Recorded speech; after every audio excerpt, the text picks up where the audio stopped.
Hello everyone, welcome back to my channel. तो start करते हैं आज का सेशन। और आज का सेशन सीक्वेंशियल सीरीज। कल मैंने एपी पढ़ाया था, आज जीपी पढ़ाऊंगा, उसके बाद एचपी चलेगा और सारे ट्रिक्स जो है ना तहलके के साथ उड़ाऊंगा। और प्रीवियस क्वेश्चन जब लाऊंगा ना, अभी कॉन्सेप्ट सीख लो, प्रीवियस क्वेश्चन लाऊंगा ना उड़ा दोगे, सीधा बोल रहा ना उड़ा दोगे। तो स्टार्ट करते हैं आज का सेशन। और आज का सेशन बहुत ज़्यादा है शानदार। देखिए, सबसे पहले देखिए, आपका मैंने पढ़ाया था कल एपी। एपी में एक चीज छूट गया था आपका, क्या? Arithmetic mean between two numbers. देखिए, छूट गया था क्या आपका? Arithmetic mean between two numbers.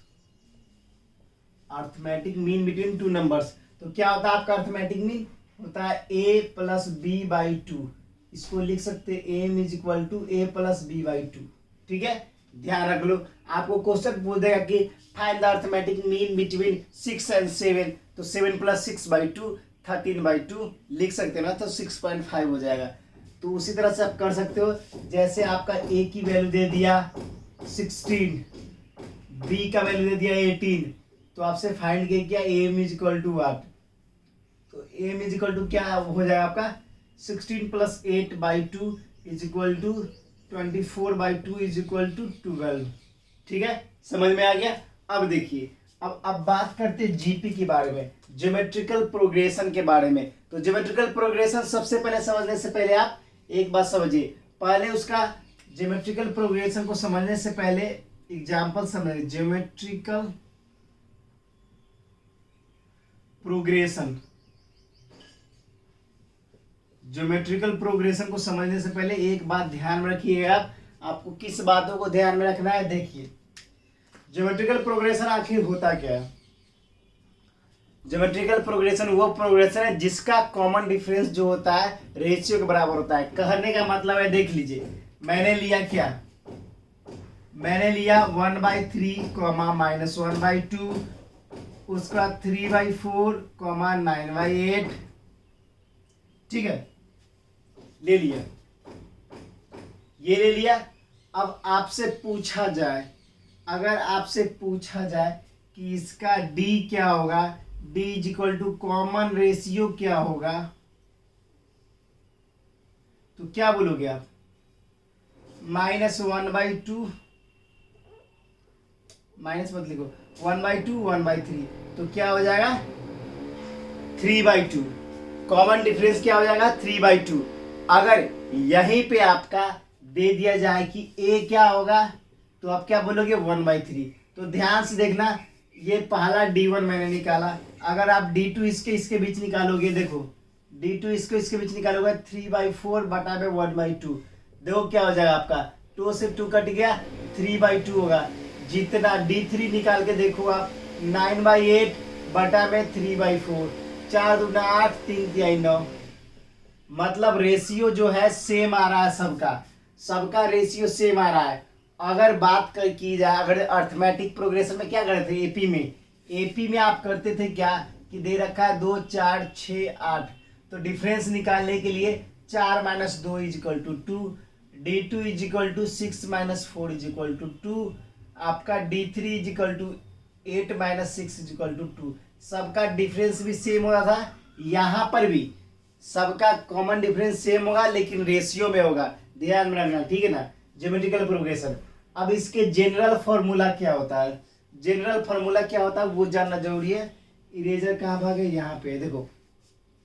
अब ज्योमेट्रिकल प्रोग्रेशन की बात करते हैं। देखिए, ज्योमेट्रिकल प्रोग्रेशन की बात करते हैं कि उसका जनरल फॉर्मूला क्या होगा। तो जनरल फॉर्मूला जीपी का क्या हो जाएगा? जीपी का जनरल फॉर्मूला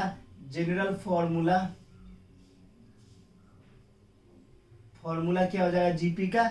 जल्दी से बताओ कमेंट सेक्शन में। हो जाएगा क्या? Tm is equal to ARn-1। ये नंबर ऑफ टर्म्स निकालने के लिए यूज किया जाता है। क्या?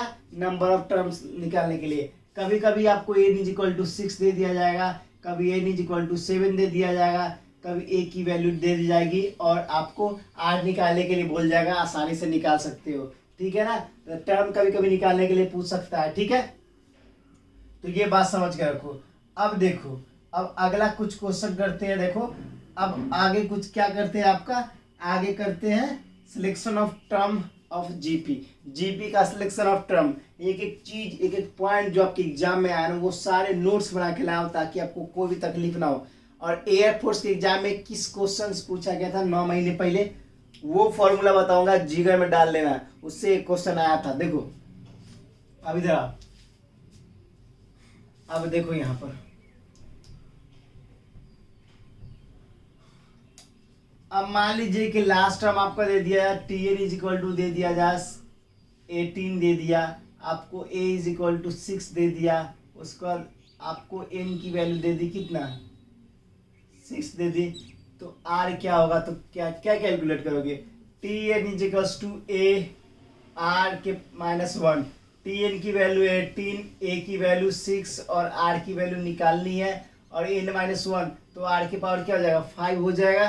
उसके बाद 18/6 इज इक्वल टू आर के पावर 5, तो ये कितना 3 हो जाएगा और आर के पावर 5, तो आर इज इक्वल टू ये हो जाएगा। ये तो मैंने जस्ट एक लेट एग्जाम्पल ले रखा था, तो ऐसे आप कैलकुलेट कर सकते हैं।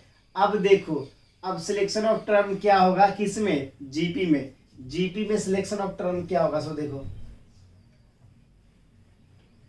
Selection of term in an GP, GP में सिलेक्शन ऑफ टर्म क्या होगा वो समझो। देखो सिलेक्शन ऑफ टर्म कहने का अर्थ आता है कि देखिए नंबर ऑफ टर्म आपका 3 दे दिया जाए तो उसके कॉमन डिफरेंस आर होते हैं, नंबर ऑफ टर्म्स आपके 4 दिया जाए तो कॉमन डिफरेंस आर स्क्वायर होते हैं, अगर नंबर ऑफ टर्म्स आपके 5 दे दिया जाए तो उसका कॉमन डिफरेंस आर होते हैं। मगर कैसे होगा, उसका टर्म कौन कौन से होंगे, तो selection of term in A GP, selection of terms in an GP. देखिए अगर आपका नंबर ऑफ टर्म्स कितना रहे, नंबर ऑफ टर्म्स कितने रहे 3 रहे, नंबर ऑफ टर्म्स कितने रहे और टर्म कौन कौन से होंगे और कॉमन रेशियो, ठीक है कॉमन रेशियो। तो नंबर ऑफ टर्म्स अगर 3 रहे तो आपका हो जाएगा ए बटा आर, ए और ए आर कितना हो जाएगा आर हो जाएगा, कॉमन रेशियो आर हो जाएगा। अगर वहीं पर 4 की बात करें तो अगर 4 की बात करें ए बटा में आर स्क्वायर, उसके बाद क्या होता है ए आर होता है, उसके बाद ए बटा में आर स्क्वायर होता है, उसके बाद ए आर स्क्वायर। ठीक है समझ में आ रहा है, ये आपका हो जाएगा क्या, ये क्या हो जाएगा आपका नंबर ऑफ टर्म जब आपका 4 रहे तो ये ए आर क्यू होगा, ठीक है ए आर क्यू होगा, ए बटा में आर होगा, उसके बाद ए आर होगा ए आर क्यू होगा, और इसका कॉमन रेशियो क्या हो जाएगा आर स्क्वायर। अगर नंबर ऑफ टर्म आपका 5 रहे तो क्या हो जाएगा 5 रहे तो ए बटा में आर स्क्वायर, ए बटा में आर, उसके बाद ए आर हो जाएगा, उसके बाद ए आर स्क्वायर हो जाएगा और ए हो जाएगा। समझ में आ गया, ए बटा में आर स्क्वायर ए आर, उसके बाद ए आर स्क्वायर और ए, ये आपका नंबर ऑफ टर्म्स रहेगा। और आपका कॉमन रेशियो क्या रहेगा, इसका कॉमन रेशियो, ये सारे कॉमन रेशियो इसका आर हो जाएगा, कॉमन रेशियो क्या रहेगा आर हो जाएगा। ये मैंने इसलिए बना दिया क्या ताकि ये दोनों क्लैश ना कर जाए, ठीक है। तो समझ में आ गया, आपको समझ में आना चाहिए। आपका सिलेक्शन ऑफ टर्म अगर नंबर ऑफ टर्म्स 3 रहे तो आपका टर्म्स क्या हुआ ए बटा में आर ए, तो उसका कॉमन रेशियो आर होगा। अगर नंबर ऑफ टर्म 4 रहे तो ए बटा में R cube A divide by R A R cube और आर स्क्वायर। अगर वहीं पर नंबर ऑफ टर्म 5 रहे तो ए बटा में आर स्क्वायर ए बटा में आर ए आर स्क्वायर और ए, ये तो सिलेक्शन ऑफ टर्म हो गए। अगर यहीं पे आपको sum of in term of GP पूछे, sum of in term of GP पूछे तो देखो कैसे करोगे, sum of in term of GP पूछे तो कैसे करोगे। उससे पहले एक क्वेश्चन करो जो एनडीए में आया था, उससे पहले इस पे क्वेश्चन करो जो एनडीए में आया था 2016 में, शायद फर्स्ट में आया था। देखो क्वेश्चन बोल रहा है find the 3 number of GP, find the 3 number of GP, 3 number of GP, find the 3 number of GP whose sum is 90, whose sum is 19 and product is 216। अब इसको कैसे कैलकुलेट करोगे? तो बहुत सिंपल है, ऑप्शन दे देता हूं, देखो 4 6 9, बी में 13 4 2, सी में 6 5 8 और डी में नन। डी में क्या है? नन है। अब कैसे कैलकुलेट करोगे? अब कैसे कैलकुलेट करोगे जल्दी से बताओ, कैसे कैलकुलेट करोगे? जीपी की बात कर रहा है, सम ऑफ टर्म दे रखा है आपको 19 दे रखा है, प्रोडक्ट इतना दे रखा है, तो आपको कुछ समझ में आ रहा है? कुछ समझ में आ रहा है आपको? सम ऑफ टर्म दे रखा है, तो अब क्या करोगे? आपका 3 की बात कर रहा है, तो क्या 3 में बनाया था मैंने, ए बटा में R plus A R is equal to कितना दे रखा है आपका? 19 दे रखा है। ये कितना दे रखा है? प्रोडक्ट, अच्छा प्रोडक्ट दे रखा है कितना, देखो यहां पर ध्यान से, ए बटा आर ए, और ए आर कितना दे रखा है आपका? 216। यहां से आर कट जाएगा तो क्या, ए क्यू इज इक्वल टू 216। 216 किसकी वैल्यू होती है जल्दी से बताओ तो? 216 किसकी वैल्यू होती है जल्दी से बताओ तो? 216 इज इक्वल टू क्या हो जाएगा? ए इज इक्वल टू 6। ए की वैल्यू आ गई कितनी? 6। ए की वैल्यू 6 आ गई, और ए बटा में R plus A R is equal to कितना? 19 दे रखा है। 19 दे रखा है। अब क्या कर सकते हो? अब आप कर सकते हो क्या, ए को कॉमन ले लो। ए को कॉमन लोगे तो क्या हो जाएगा? 1 बटा में R 1 plus R is equal to 19। 19 हो जाएगा। अब 19 और ए की वैल्यू पुट कर सकते हो, यहाँ पर हो जाएगा आपसे पुट, बिल्कुल हो जाएगा सर। तो ए की वैल्यू पुट करो तो क्या हो जाएगा? 1 बटा में R plus 1 plus R is equal to 19 बटा में 6। तो ये क्या हो जाएगा? एलसीएम लो आर, तो 1 plus R square is equal to 19/6। तो क्या हो जाएगा? 1 plus R square is equal to 19r/6। ठीक है, 19r/6 हो जाएगा, 19r/6 हो जाएगा। अब क्या करेंगे हम? अब बताओ क्या करेंगे? चाहे यहां पर ए नीचे इसको ए को ना लिख के क्या करेंगे हम? इसी से मल्टीप्लाई कर देते हैं। ठीक है, 6 से मल्टीप्लाई कर देते हैं, 6 से मल्टीप्लाई कर देते हैं। ठीक है, कोई दिक्कत नहीं होनी चाहिए, कोई दिक्कत नहीं होनी चाहिए। ए दे रखा है। अब ये जो 6 है ना, 6 को इसी से मल्टीप्लाई कर देते हैं, और एलसीएम यहाँ पे लिया 19r हो गया। तो क्या हो जाएगा? देखो 6r² plus 6r+6 is equal to 19r। अब देखो 6r², अगर यहाँ पे घटाएंगे तो कितना बचेगा? 16। तो क्या बचेगा? 13 plus 13r minus 13r plus 6 is equal to 0। अब क्या हो जाएगा? 6 36, तो 9 चक 36। देखो 6r² minus 9r minus 4r plus 6 is equal to 0। ठीक है, अब इसको कैलकुलेट करोगे। इसको टफ क्वेश्चन लिया हुआ एनडीए में पूछा गया था मेरे भाई, सीधा ऐसे नहीं बता रहा हूँ, एनडीए क्वेश्चन प्रीवियस से बता रहा हूँ। इतना समझ में आया? मल्टीपल ऐड इसको कैलकुलेट करके आप निकालोगे। तो यहाँ देखो यार, कॉमन क्या लेते हैं? यहाँ पे कॉमन हम 3 ले लेंगे, तो क्या हो जाएगा आपका? 3r। तो ये क्या हो जाएगा? 3 दूना 6r माइनस 3 तिहाई 9। ठीक है, उसके बाद -2 कॉमन लेंगे तो क्या हो जाएगा? 2r माइनस 2 तिहाई 6। अब क्या हो जाएगा? वही आपकी वैल्यू आएगी 2r इज इक्वल टू 3। तो 3/2 हो जाएगी एक की वैल्यू, और एक की वैल्यू क्या हो जाएगी जल्दी से बताओ? r की वैल्यू क्या हो जाएगी? 3/2 हो जाएगी। r की वैल्यू क्या हो जाएगी? 3/2 हो जाएगी। तो यहां पर से आप इधर इरेज करो, ये इरेज करो, यहां पर से r की वैल्यू क्या हो जाएगी? 2r is equal minus 3 is equal to 0। तो r की वैल्यू 3/2 होगा, और एक क्या हुआ? 3r minus 2 is equal to 0। तो 3r इज इक्वल टू 2/3 हो जाएगा, r इज इक्वल टू 2/3। लेकिन हम लेंगे किसको? ये बात बता रहे कि हम लेंगे किसको? हम लेंगे किसको? दोनों वैल्यू है, दोनों में से किसको ले सकते हैं हम?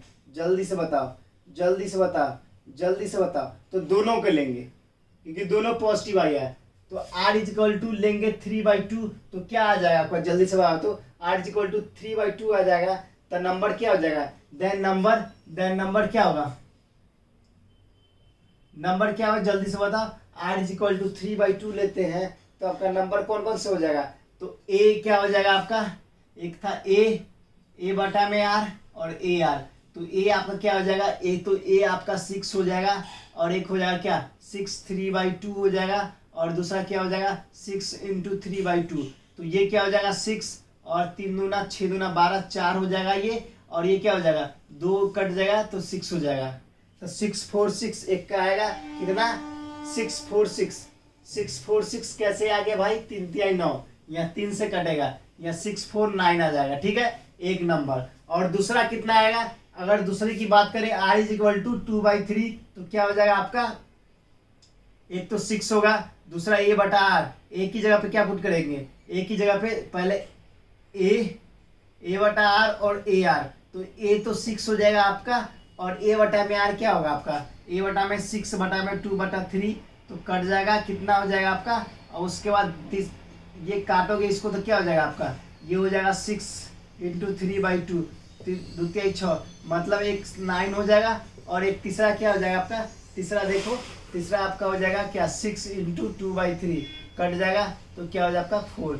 मतलब कहने का अर्थात ये है कि इसकी वैल्यू क्या आ जाएगी आपकी आ जाएगी 6 आ जाएगी, उसके बाद आपको क्या आ जाएगा 9 आ जाएगा और 4 आ जाएगा। कितने आसानी तरीके से मैंने बता दिया सारे क्वेश्चन, ये क्वेश्चन एग्जाम में आएंगे तो आपके पसीने छूटने लगेंगे, कॉन्सेप्ट नहीं बना हुआ तो याद रखना 3 टर्म्स पूछे a बटा में r और a r होता है, इसको पहले मैंने मल्टीपल प्रोडक्ट a से निकाला, उसके बाद इसको कुछ नहीं किया, सिंपल कैलकुलेशन है करते हुए आपका r की वैल्यू 2 निकल गई, दोनों में पुट करके दोनों की वैल्यू निकाल दी। अब इसमें कोई दिक्कत कोई परेशानी नहीं, कल प्रीवियस ईयर के क्वेश्चन जो कॉन्सेप्ट से आए थे आपके एयरफोर्स एग्जाम में वो बताऊंगा। अगर चैनल पे नए हो लाइक सब्सक्राइब और शेयर बिल्कुल ठोक देना, सारे एग्जाम के लिए इंपॉर्टेंट है, बिल्कुल ज़्यादा इंपॉर्टेंट है। तो फिर मिलते हैं नेक्स्ट वीडियो में, फिलहाल इतना ही। जय हिंद, जय भारत, वंदे मातरम।